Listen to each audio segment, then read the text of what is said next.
kamian Iblo muhtujilame dari penghasilan haram, umpamanya uang dari penjualan sabu-sabu. Mohon pencerahan saya.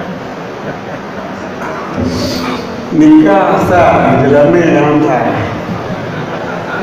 Jadi menyertai dengan jelamenya orang menikah berarti wajib jelame Mesir. Cuma menyuhanai tai dengan jelamenya menikah dengan jelame itu menyambung ataupun waktu menyambung. Nya wajib waktu menyambung. Wajib waktu menyambung. Tapi hanya bayi yang pengen, saya bayi yang lain. Ni bayi yang pengen hantar anak lah. Dan yang mana ada depu aja. Kalau maju ada depu ada pulang ada tu. Hantar yang nikah kata.